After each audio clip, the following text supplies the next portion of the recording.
Hi everyone, this video is about the fundamental homomorphism theorems. In the last several sections, on one hand, we've been talking about cosets and normal subgroups and quotient groups, and then on the other hand, we've been talking about group homomorphisms and group isomorphisms. Those two topics seem very different, but in fact, they are intimately connected. And in this video, we wish to explore those connections. These connections between quotient groups and group homomorphisms that we wish to explore depend first on knowing something about special subgroups called kernels of homomorphisms. So we begin with a group homomorphism, phi, going from group G to group H. So the kernel of phi is a subset of the group G, and it consists of all of the things that are sent to the identity in H under this homomorphism phi. So this kernel sits within G, and it consists of everything in G that is sent to the identity under the mapping phi. Now, this kernel must be non-empty because the identity in G always is sent to the identity in H under a homomorphism. You might recall that fact from one of the previous videos. So you can sort of visualize this kernel in the following way. So imagine our group G as being sort of this line and the group H as being this other line. And we have this homomorphism phi that goes from one to the other. Now here I've got the identity in G, and here's the identity in H. And I know that phi sends the identity in G to the identity in H, but it might also send some other things in G to the identity in H. And so this sort of whole block of things in G that are sent, that are all sent to the identity in H, that's the kernel of the homomorphism.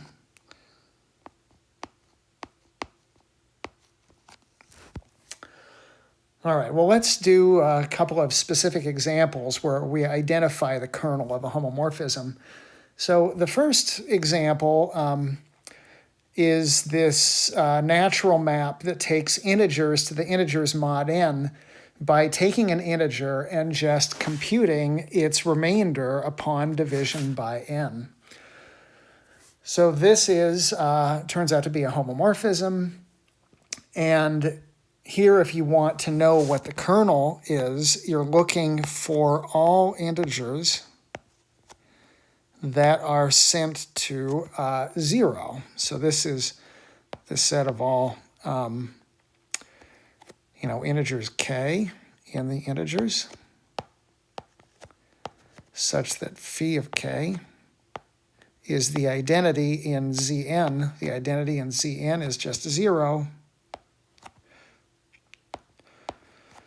But the collection of things that give a remainder of 0 upon division by n are just the multiples of n, right? So that's just nz. So that's the first example. Second example might ring familiar from a course in linear algebra. So here our group capital G is R2. That's the set of ordered pairs with real number entries under addition. And H here is just the group of real numbers under addition. And we're going to send an ordered pair XY. So that thing in R2 is going to get sent to the real number X plus 2 times Y. So what do we want to do here? Well, let's see if we can identify the kernel of phi. So this is going to be what? Well, it's all of these pairs, x comma y, in R2 such that x plus 2y is the identity in R, but that's just 0.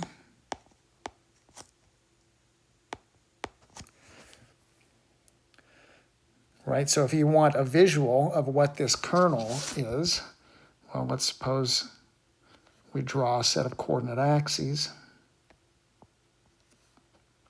By the way, while I'm drawing this, you might recognize that this function, phi, is a linear transformation from R2 to R, and you studied those in great detail when you took linear algebra. So x plus 2y equals 0 says that y is equal to minus x over 2. And that looks like this line right here.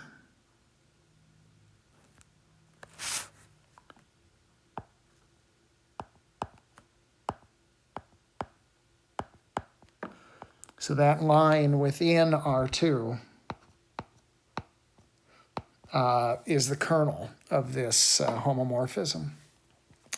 By the way, you should check that this mapping here, phi, really is a homomorphism from the first group to the second.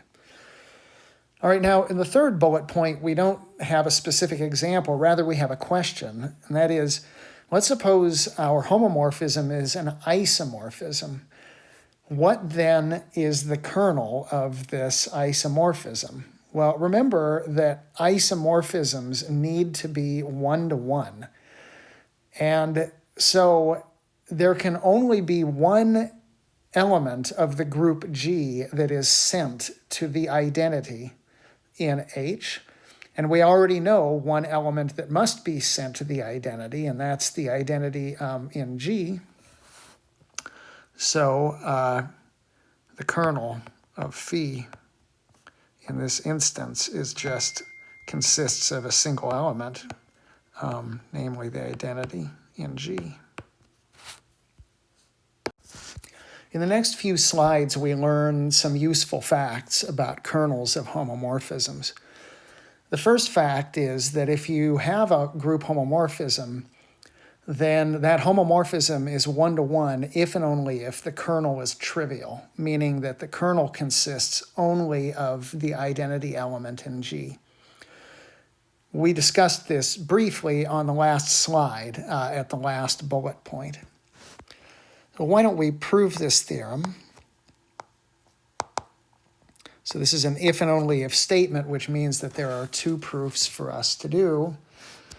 Why don't we do the forward direction first? So let's suppose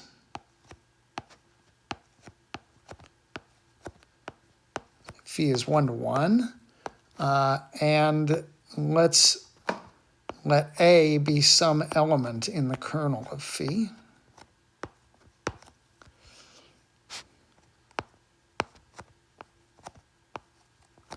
Then I know that the identity in H is equal to phi of A. That's because A is in the kernel of phi.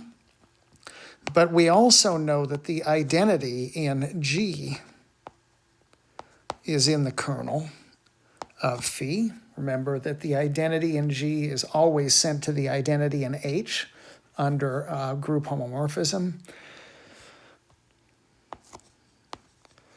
Now, we're assuming that our function phi is 1-to-1, and that means that if these two images, phi of A and phi of E, are identical, then the inputs must have been the same to begin with. That means that A must be the identity in G. And from that, we can conclude that the only element in the kernel of phi is this identity element in G.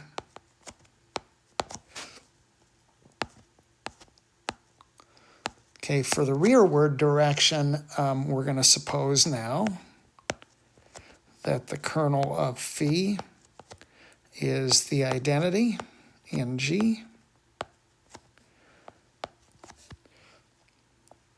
And we want now to show that phi is 1 to 1. So let's suppose that we have two images that are equal, phi of A and phi of B.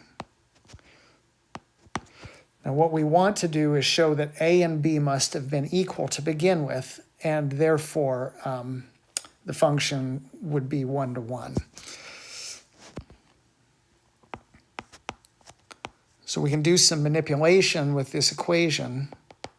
So if we multiply on the right by phi of B inverse, we get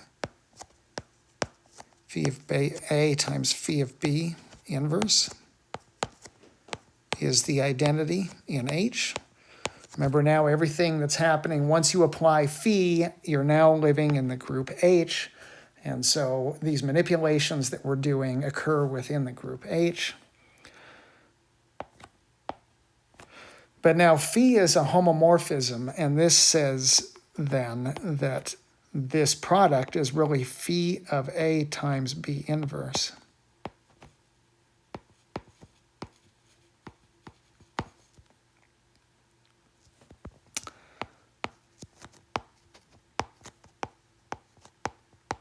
Therefore, this element, A times B inverse, is in the kernel of phi, because phi sends it to the identity. But the kernel of phi is just this identity element, right?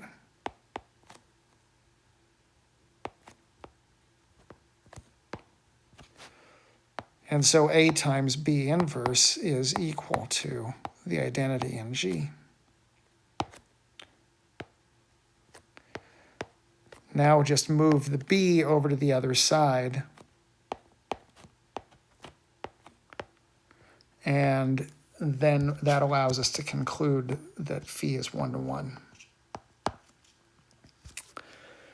Right, we started with phi of A equaling phi of B, and we were able to show that that implied A equals B, which is what you need to show a function is 1 to 1. Our next theorem asserts that the kernel of a homomorphism is not only a subgroup, but that it's a normal subgroup of the domain group G. So let's go ahead and prove this theorem.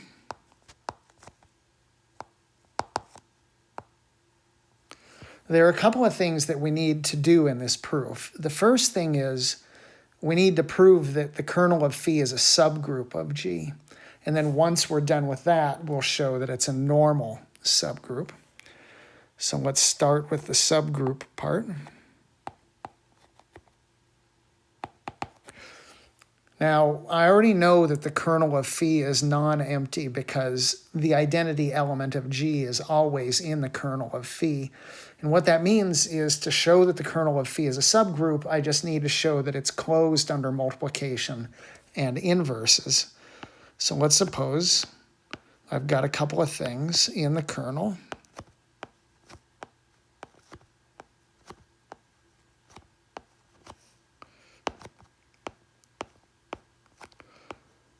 Then I need to check that the product again lies in the kernel, and to do that I need to apply phi to that product. But phi is a homomorphism. So phi of the product is the product of the images, but A and B both lie in the kernel of phi, so that's just the identity times the identity, which is again the identity. So A times B is again in the kernel of phi. So that tells us that the kernel of phi is closed under multiplication.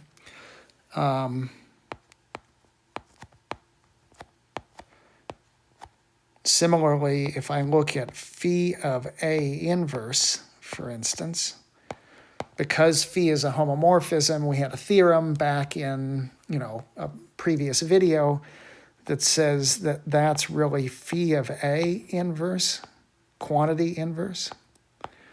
But phi of A, remember, is just the identity. and the inverse of the identity is itself.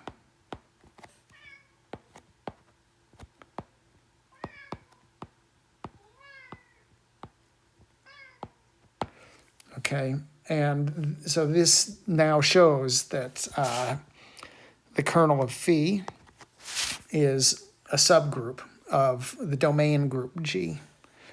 So now let's handle the normality business.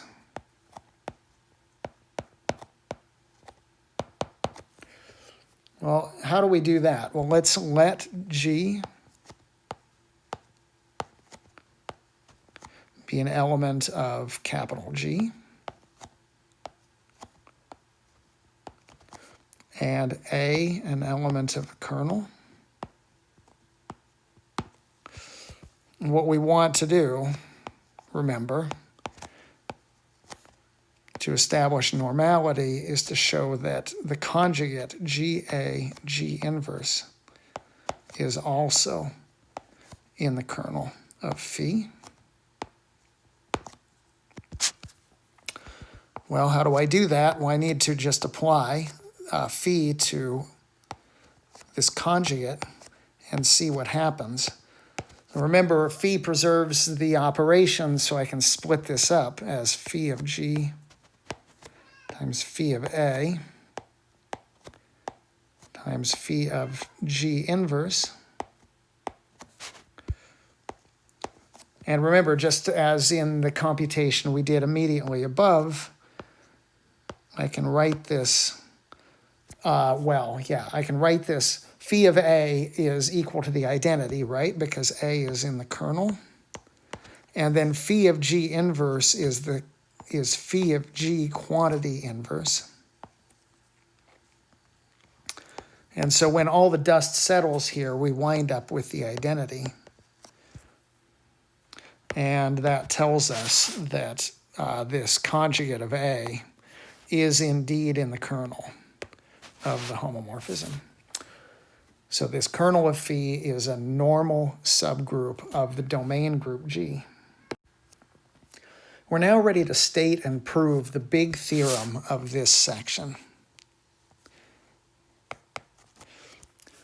So the theorem begins with a homomorphism phi from group G to group H, and we're assuming that this homomorphism is surjective, meaning that it's onto.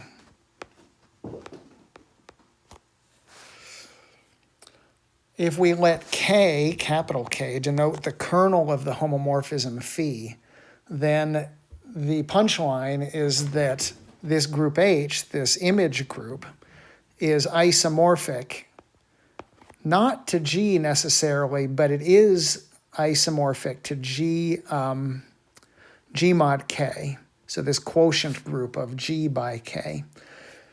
Now, it's reasonable to wonder whether it makes sense to form this quotient group, G mod K. Well, to have that work, we would need K to be a normal subgroup of G, and indeed, that's what our last theorem asserted, is that the kernel of any homomorphism is a normal subgroup of the domain group. Okay, so this is a big theorem because what it says is that a lot of groups, H, can be sort of realized as quotient groups of larger groups, provided that there's some, convenient homomorphism running around. All right, well, we want to prove this theorem. And, in order to show that H is isomorphic to this quotient group, G mod K, well, we need an isomorphism. And so we're going to define a function that goes from the quotient group G mod K into H as follows. So we're going to take a left coset of K in G, and we're going to send it just simply to phi of G. Remember, phi is this homomorphism that we started with that eats elements of G and spits out elements of H. And what we want to do is show that this new function f, which is defined on the quotient group, that is this collection of say, left cosets of k in G, that function is actually a well-defined function, and that it's a homomorphism, and that it's bijective, meaning that it's both one-to-one and onto. So if we can do all of that, then we will have shown that capital F, this doohickey, is an isomorphism, and that will prove the theorem. So there are 3 bullet points here where we're going to show all of these things. The first bullet point deals with showing that capital F is both well-defined and one-to-one. So we start with 2 elements in capital G. And what we have here is a chain of if and only if implications that shows that capital F of these 2 elements in the quotient group, that those things are equal if and only if the 2 cosets were equal to begin with. So the implication this way shows that F is one-to-one. The implication this way shows that F is well-defined.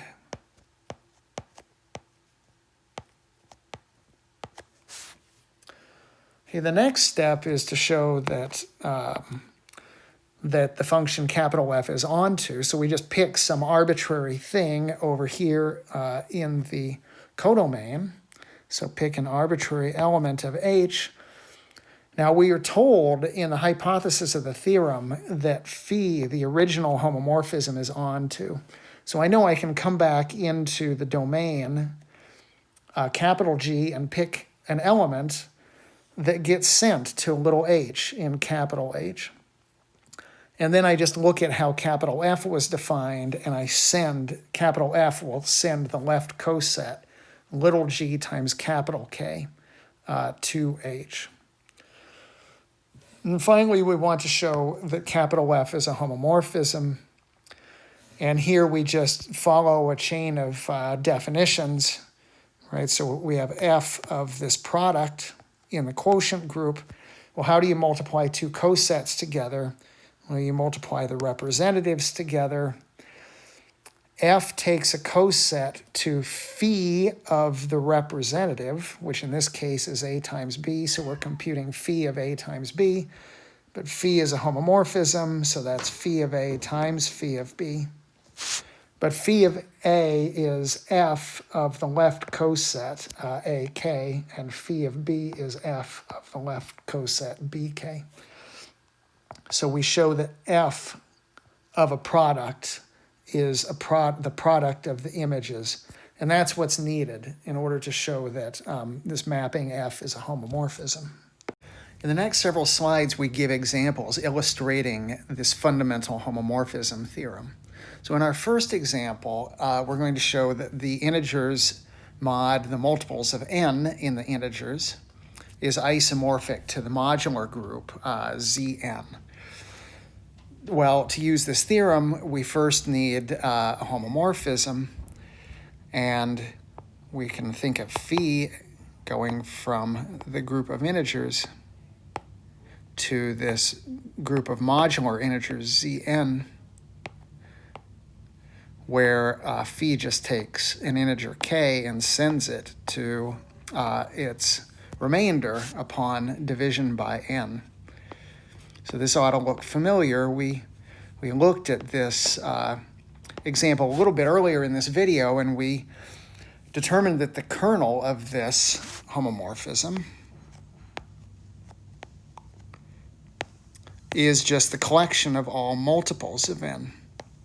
Right? If you take any multiple of n and you apply phi, that means that you divide this multiple of n by n, and then you look at the remainder, and the remainder turns out to be 0.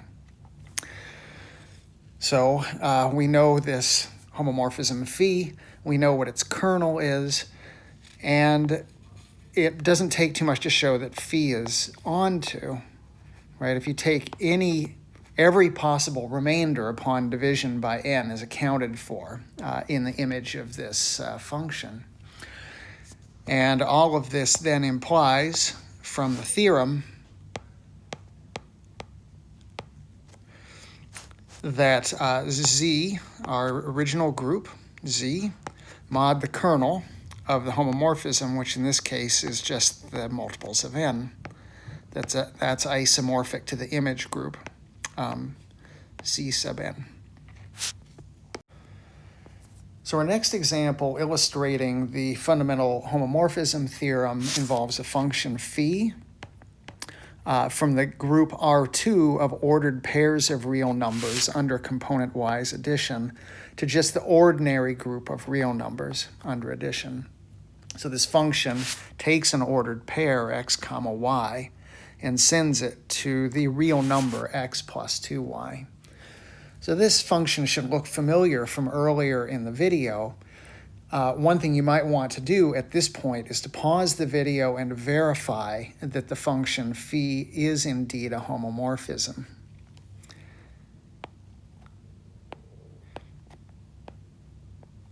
So now that you've done that, the next thing we need to know in order to apply the fundamental homomorphism theorem is that the function phi is onto. So to show that, we pick an arbitrary element, let's call it R, in the codomain of the function, which is the set of real numbers. Then I need to find something back in the domain that is sent to R under this function phi. And we don't have to look long, right? If I just take the ordered pair R comma 0 and apply phi, I wind up with this element R. So phi is onto. Now, what is the kernel of phi? Remember, the kernel of phi is important in this whole business of the fundamental homomorphism theorem, and that's just, remember, this collection of ordered pairs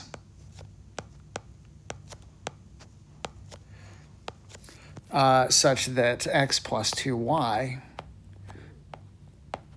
is equal to 0. And we saw on an earlier slide that you can think about this geometrically as just, it's a particular line through the origin in R2. So we'll call that K. So the fundamental theorem, homomorphism theorem, tells us that we can regard the group R under addition as being isomorphic to R2 under component-wise addition, modded out by this subgroup of points, K, that lie along this line. In fact, the line, if you put it in point-slope form, it would be y equals minus x over 2.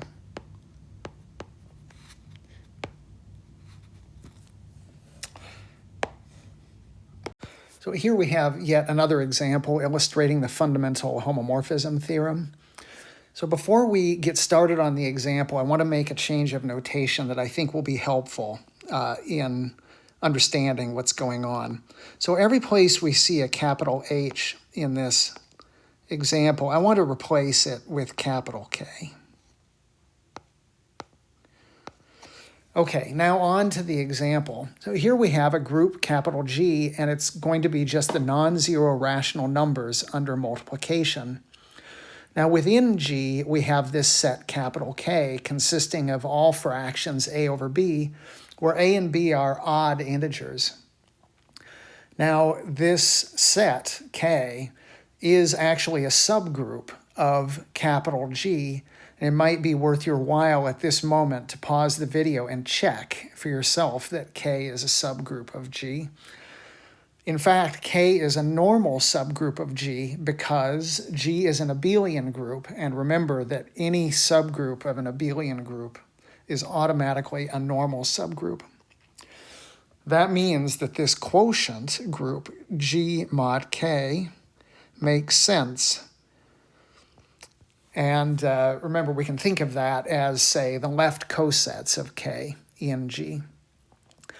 Now, the point of this example is to show that that quotient group, G mod K, is actually isomorphic to the ordinary group of integers under addition. So to show that that isomorphism holds, we're going to use the fundamental homomorphism theorem, which is listed or given at the top of the slide here. To employ this fundamental homomorphism theorem, we need to have a homomorphism. And let's go ahead and define a homomorphism. So we're going to define our phi, which is going to go from the group G, which is non-zero rational numbers, to the integers in this case. So the integer z is playing the role of capital H now in the theorem. And here's how this homomorphism is going to work. So if you take any rational number whatsoever, any non-zero rational number whatsoever, you can write it as a quotient, a over b, where a and b are both odd, and then multiply by some integer power of 2.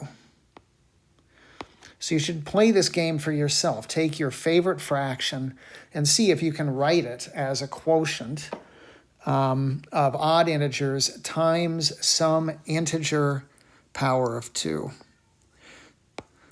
So anyway, our function phi is going to take our rational number, which we have expressed in this special way. So here again, a and b are odd integers. And j is an integer. And in fact, the choice of j here is forced. It's a unique integer.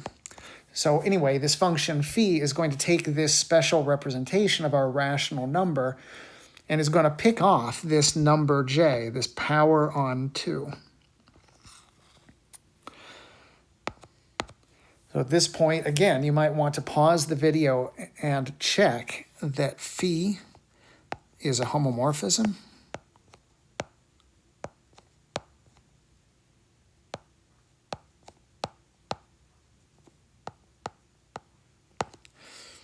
And you might also observe that phi is onto.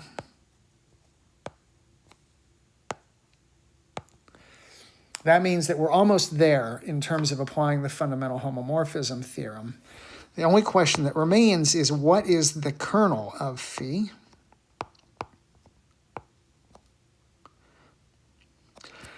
Well, in order to be in the kernel of phi, a rational number, a non-zero rational number needs to be sent to 0. That means this value of j given here must be 0. So if j is 0, that means that the rational number that we started with in here is simply a quotient of odd integers. And that's this set capital K that we were talking about just a moment ago. So that means that the fundamental homomorphism theorem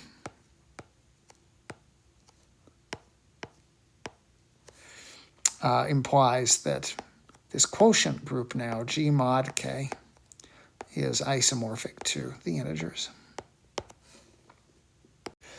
There are a couple of theorems that follow essentially as corollaries of the fundamental homomorphism theorem. And this slide is devoted to one of those theorems, which is known commonly as the second isomorphism theorem, and which I've labeled here in the middle of the slide as theorem 2. So to understand the statement of this theorem, we first need to remember a couple of things about product groups. So at the top of the slide, let's suppose we have a group, capital G, and within that group we have a couple of subgroups, H and K, one of which, say K, is normal in G. Then we can form this product set, capital H times capital K, which essentially consists of all products that you can form by selecting something first in H and then something in K, and then computing the product. If K is normal in G, then this collection of products forms a subgroup of G. This is something that ought to look familiar to you because you verified this in an exercise a few sections ago. Okay, with that in mind, we're ready to talk about the second isomorphism theorem. So what it says is that we've got a group capital G and subgroups H and K as we were discussing above. If we've got that in place, then the punchline of the theorem is that the quotient of H by H intersect K is isomorphic to the quotient of the product group HK by K. Now, a corollary of this theorem that has some use in determining the structure of certain groups has to do with the sizes of some of these objects that appear in the second isomorphism theorem. So what the corollary says is that the size of the product group, HK, can be expressed as the product of the individual sizes of H and K divided by the size of the intersection. So given the theorem, it might be a good opportunity for you to try to prove the corollary. On the previous slide, I mentioned that this second isomorphism theorem is really a corollary of the fundamental homomorphism theorem. On this slide, we're going to investigate that as we prove the second isomorphism theorem. If we're going to apply the fundamental homomorphism theorem, we need a homomorphism. In this case, we're going to define a function phi from the group H to the quotient group HK mod K by sending an element little h to the left coset little h times capital K.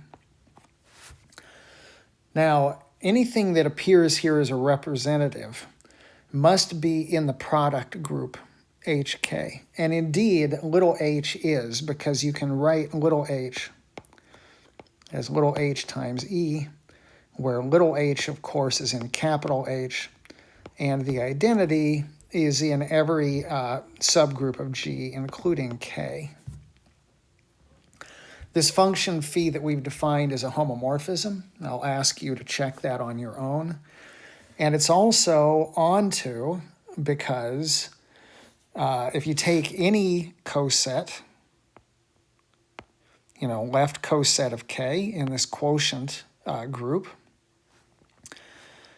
then if you look at this part of it, that's an element of H, and phi of H gives you this left coset, which is exactly the same as this left coset. You might remember, how do you tell if two cosets are the same? Well, you take to tell that two left cosets are the same, we would want to know that H inverse times HK was in the group on the bottom, namely capital K. And in fact, it is. So these two cosets here are identical. Now that we have this surjective homomorphism, we want to understand its kernel. So its kernel is going to consist of all of these elements, little h and capital H, that are sent to sort of the trivial left coset of capital K, namely K itself. So the only way that H will be sent to that trivial left coset of K is if H itself is a member of K. And so that means that any element little h being sent to capital K must also be in K, and hence the kernel of phi is the intersection of H with K.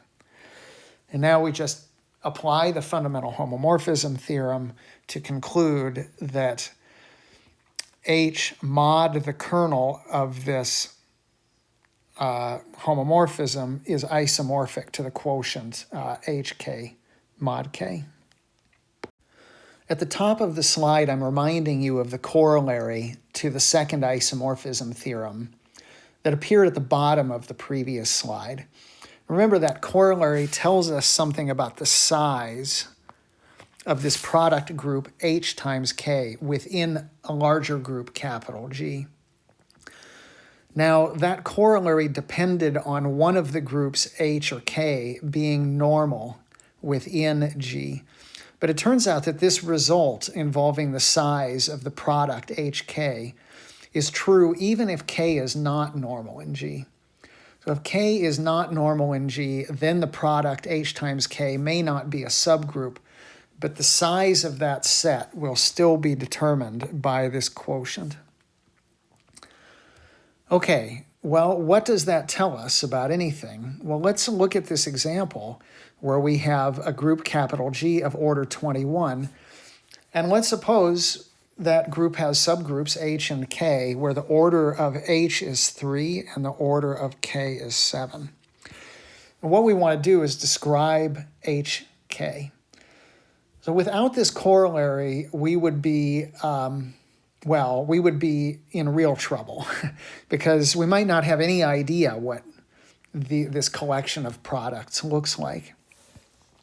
But we will, from the corollary, know something about the size of this product, HK. So I'm told that it's the size of H, which is 3, times the size of K, which is 7. Now, what about the size of H intersect K? Well, H intersect K is a subgroup of both H and of K, right? Which means that its size must divide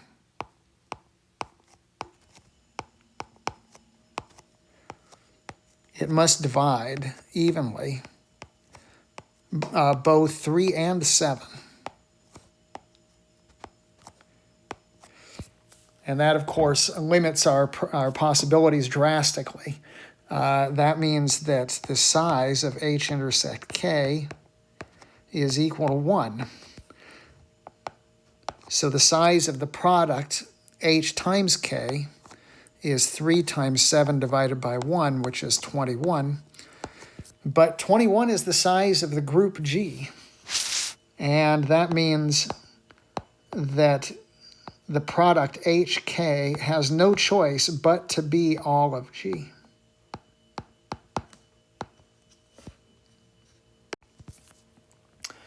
On this last slide, I'm showing you what's known as the third isomorphism theorem.